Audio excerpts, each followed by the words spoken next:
Bismillah, tawakkaltu ala Allah. La hawla wa la quwata illa billah.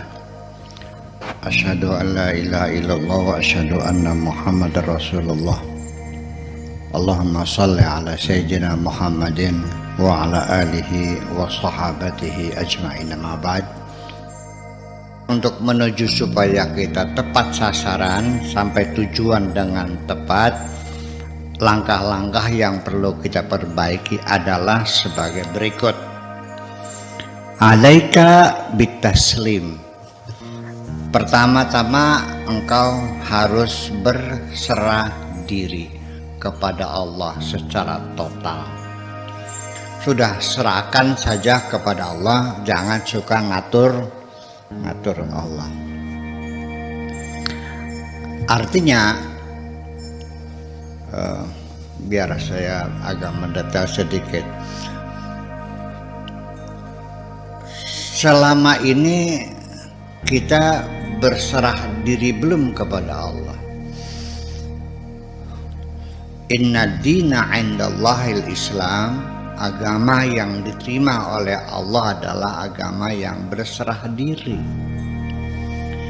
Bagaimana kita mengklaim sebagai muslim setiap saat kita berkeluh kesah kepada Allah? Dikasih apa saja kita berkeluh kesah. Iya, selalu berkeluh kesah, ngelus dada, ya, ngomel dan sebagainya. Dikasih hujan yang banyak berkeluh kesah. Iya. Sampai semuanya basah semuanya. Padi nggak kering-kering, baju nggak kering-kering, duduk aja susah kan namanya berkeluh kesah. Ini mau kiamat dunianya. Begitu disetop oleh Tuhan tidak turun hujan, berkeluh kesah juga. Iya kan? Ya sudah, kata Allah, malaikat sehari hujan sehari enggak, entar hujan entar enggak. Iki jagat leglog temen. Ini kok cuaca kok jadi kacau balau begini sih. Jadi kapan Anda berserahnya? Tidak pernah berserah diri, Anda selalu berkeluh kesah. Lepaskan itu semuanya, serahkan sama Allah Subhanahu wa taala. Itu satu langkah awalnya. Wa tafwid, dan menyerahkan segala urusanmu kepada Allah Subhanahu wa taala. Sudah terserah Allah saja. Wa tarku haulika wa quwwatika wa i'tiradika, dan meninggalkan haul dan quwwah. Tinggalkan pengandalan Anda terhadap diri Anda yang punya kemampuan. La haula wa la quwata itu artinya aku tidak punya daya upaya apapun dan aku tidak punya kekuatan apapun. Aku tidak bisa apa-apa, aku tidak punya apa-apa. La haula wa la quwata. Semua orang mengatakannya la haula wa la quwata mulutnya, tapi hatinya berbunyinya berbeda. Li haulun wali quwatun. Aku punya kekuatan, aku punya kemampuan. Nah, kenapa hal semacam itu harus dilakukan bagi orang yang ingin mencapai tingkatan ma'rifat semacam itu? Karena bagaimanapun ketika Anda yakin Anda bisa, Anda punya, Anda mampu dan sebagainya, ketika gagal Anda akan mengalami kekecewaan yang sangat dalam sekali. Kalau anak kita memang dia yakin tidak mampu, tapi orang tuanya menganjurkan ikut tes di Akmil. Anak ini nggak pede. Bapak saya nggak sanggup, nggak mampu. Ya coba-coba aja. Ya kalau coba boleh aja. Setelah tidak lulus, ternyata setelah diuji dan tidak lulus, tadi juga udah bilang, wah aku nggak bisa, nggak kecewa ya sudah. Tapi kalau orang yang percaya diri terlalu tinggi, aku masih mampu, aku bisa, aku ranking 1. Ternyata dia lulus, bisa bunuh diri loh. Kekecewanya itu. Jadi artinya bahwa ketika kita merasa bisa, akan mengakibatkan kekecewaan yang sangat dalam sekali. Kita punya kekuatan, merasanya punya kekuatan. Iya, semua orang merasa punya kekuatan. Di mana kekuatanmu? Engkau sementara ini memang iya bisa minum, bisa makan, bisa bekerja, bisa dapat duit. Ketika Anda kena stroke, makan saja disuapin kok. Bisa nggak? Jadi aslinya Anda bisa nggak? Enggak. Ketika bisanya diambil ya tidak bisa. Bisa itu karena dikasih bisa, kalau tidak ya tidak bisa. Macam itu. Itu mesti kita yakini untuk mencapai tingkat ma'rifatullah, wilayatullah, itu kita harus serahkan. Jangan sampai maksudnya kita lepaskan perasaan Anda punya sesuatu dan bisa sesuatu. Katakan la haula wala quwata illa billah. Wa i'tiradika, dan perlawananmu, penyangkalanmu terhadap Allah. Jangan pernah menyangkal atas segala putusan Allah. Wa syirkika bil khalqi, dan kemusyrikanmu, ya, mensekutukan Tuhanmu dengan makhluk yang lainnya. Anda sudah berjanji bahwa Anda akan mengabdi hanya kepada Allah saja, dan Anda sudah berjanji akan minta pertolongan hanya kepada Allah saja. Tapi nyatanya setiap Anda itu menghadapi kesulitan, minta tolong sama orang dulu kok. Kalau sudah gagal semua baru minta sama Allah. Baru datang ke Sunan Gunung Jati sambil puasa, sambil baca Quran. Betul enggak? Datang ke kuburan-kuburan. Ya mintanya sama Allah, bukan sama kuburan.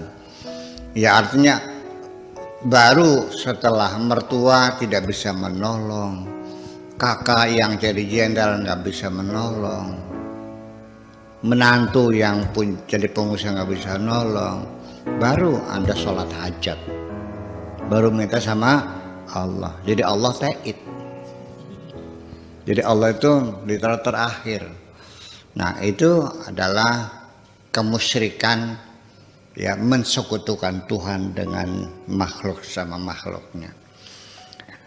Dan juga wabidafsika, dan janganlah engkau mempersekutukan Tuhan dengan dirimu sendiri. Dan ini yang disebut dengan syirik khafi, kemusyrikan yang tersembunyi. Anda tidak menyembah berhala, Anda tidak menyembah tempekong, Anda tidak menyembah pohon, Anda sholat 5 waktu juga. Tapi begitu lancangnya Anda mengatakan kepada bawahan Anda, mengancam bawahan Anda yang mungkin tidak patuh, Anda mengatakan masa depanmu ada di ujung penaku ini. Masa depanmu ada di ujung penaku ini. Artinya Anda menganggap diri Anda sebagai Tuhan, bisa menentukan masa depan seseorang. Dan itu tiap hari dikatakan. Kalau enggak gue tolong, lu mampus dari dulu. Sering dengar enggak? Orang habis nyumbang masjid, setelah masjid ini jadi, dengan menepak dada, kalau nggak ada gue nggak bakal jadi masjid ini. Pernah dengar ngomong gitu? Saya bilang Allah ada dan Dia menentukan. Ya tapi kalau nggak ada gue nggak bakal jadi. Oh jadi gitu. Jadi lebih hebat Anda daripada Tuhan. Jadi dia bukan mempersekutukan Tuhan dengan dirinya, tapi dia memposisikan dirinya lebih menentukan dari Tuhannya. Itu setiap hari macam ini. Terus orang begitu menjadi wali gitu. Wali dalban. Iya. Iya, begitulah kira-kira. Alaika bi sahbatil abudiyyati wa hiya imtithalul amr wal intiha 'anil nahi. Langkah berikutnya adalah Anda harus bersahabat dengan abudiyah. Apa abudiyah tuh? Bukan abudiyah ya. Yaitu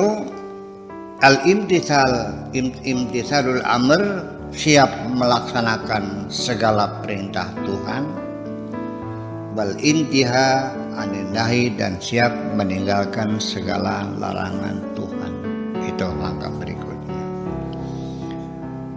Wassabar, dan bersabar alal afati, ketika menghadapi ujian atau cobaan-cobaan dari Tuhan, yang sabar. Innallaha ma'as sabirin. Asasu hadzal amr at-tauhid. Yang menjadi landasan ini adalah ketauhidan. Tauhid yang dijadikan landasan itu. Kembali lagi bahwa berbicara tentang sabar, ngomong mah gampang. Semua orang yang sabar, Pak, yang sabar, iya yang sabar. Begitu dia mengalami sendiri, nggak sabar kok, betul nggak? Iya, dan itulah kesabaran itu memang pekerjaan yang hebat juga. Ternyata bukan karena kekuatan ya yang besar, tetapi juga diperlukan kesabaran juga kok, yang berkesinambungan. Wasabat, dan kemantapan. Alaihil a'mal, al-amal as-salihah al-asas. Dan itu yang menjadi dasar adalah amal-amal yang soleh. Sekali lagi saya ingatkan, ketika kita bicara amal soleh, konotasinya sholat, berzikir, puasa, tahlilan, marhabanan, ziarah kubur, naik haji. Selalu amal soleh dikaitkannya kepada seremoni-seremoni. Amal yang soleh itu adalah berbuat kebaikan kepada sesama dengan tidak pandang bulu, tidak melihat warna kulit, tidak melihat suku, tidak melihat agama, tidak melihat. Pokoknya manusia, hamba Allah yang kita tolong. Amal soleh itu adalah berbuat kebaikan kepada sesama. Kalau itu namanya ibadah, namanya juga seremoni. Itu mah bukan kebaikannya itu. Ya bisa saja dianggapnya kesolehan ya, karena seremoni sendiri juga kan sebagai exercise, melatih diri untuk menjadi benar, untuk membersihkan dirinya sendiri. Itu memang perlu ibadah seremoni sebagai latihan. Tapi implementasinya adalah kebaikan-kebaikan yang engkau lakukan di dalam masyarakat itu sendiri. Begini, ada hadis katanya yang mungkin Anda juga mungkin sering mendengar ceramah-ceramah. Orang yang sholatnya nggak benar, artinya tidak sholat, kadang sholat kadang-kadang tidak, atau juga tidak sholat. Kalau sholatnya nggak benar, semua amal kebaikannya tidak diterima oleh Tuhan. Pernah dengar nggak? Nanti di hari akhirat, amalan yang pertama-tama kali diperiksa oleh Tuhan adalah sholat tuh. Inna awwala ma yuhasabu bil mar'u yaumal qiyamati as-sholat. Amal yang pertama-tama diperiksa oleh Tuhan, dihisab, adalah sholatmu. As-sholatu imaduddin, sholat itu tiang agama. Wa man aqama faqad aqama din, Wa man tarakaha faqad haddama din. Barang siapa mendirikan sholat berarti mendirikan agama. Barang siapa meninggalkan sholat berarti menghancurkan agama. Barang siapa yang tidak sholat maka semua kebaikannya tidak ada yang diterima. Jangan begitu. Di dalam Al-Qurannya bagaimana? Ini hadis. Ini mana? Malah di Al-Qurannya sholatmu tidak diterima kalau anak yatim terlantar nggak dikasih makan. Kalau orang miskin tidak dikasih makan, sholatmu tidak diterima. Ara'aital ladzi yukadzibu biddin. Tahu kamu orang yang bohong agamanya? Fadzalikal ladzi yad'ul yatim. Menelantarkan anak-anak yatim, wala yahuddu ala ta'amil miskin, dan dia tidak tertarik untuk ngasih makan orang miskin. Fawailul lil musallin. Jadi mana? Mihak kemana? Lah ya iya, jadi itu persoalannya. Jadi saya kira ya masih berpikirlah. Saya tidak minta aneh-aneh kok. Saya minta Anda berpikirlah dalam beragama. Ya, itu. Kemudian wasabr al-afat.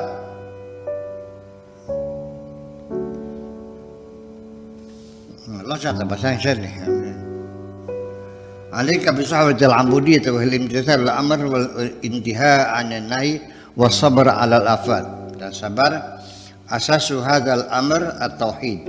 Dasarnya adalah tauhid wa sabat 'alaihi, dan kita berkesinambungan.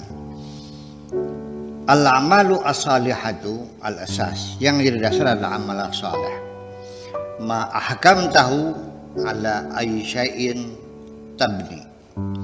Jadi apapun segala sesuatu yang kau bangun haruslah dibangun dengan kokoh. Yang penting fondasinya yang kuat. Makin tinggi tingkatnya makin mudah runtuh. Makanya kalau membangun itu ya dasarnya yang fondasinya yang kuat. Fondasinya yaitulah yang ada di dalam hati kita ini. Kaifa tantiqu, bagaimana kamu bisa berucap? Diamnya saja belum benar, kok bisa-bisa ngomong segala? Gampang ngomong atau gampang diam? Gampang ngomong. Diam itu susah loh. Iya. Hadzal kalam, kaifa tantiqu hadzal kalam alal khalqi, bagaimana engkau bisa berbicara, berbincang dengan kata-katamu yang seperti itu alal khalqi, di hadapan banyak orang, di hadapan sebagai mubalik, sebagai public speaker, ngomong niabatan anir rasul, menganggap dirimu mewakili Rasulullah. Niatnya saja belum benar. Iya, niatnya saja bukan berdakwah kok, niatnya cari duit. Buktinya mana? Pasang tarif kan? Betul enggak? Betul enggak? Iya, pasang tarif. Berapa? Yang termahal berapa? 15 juta? 80? Kalau yang paling murah berapa?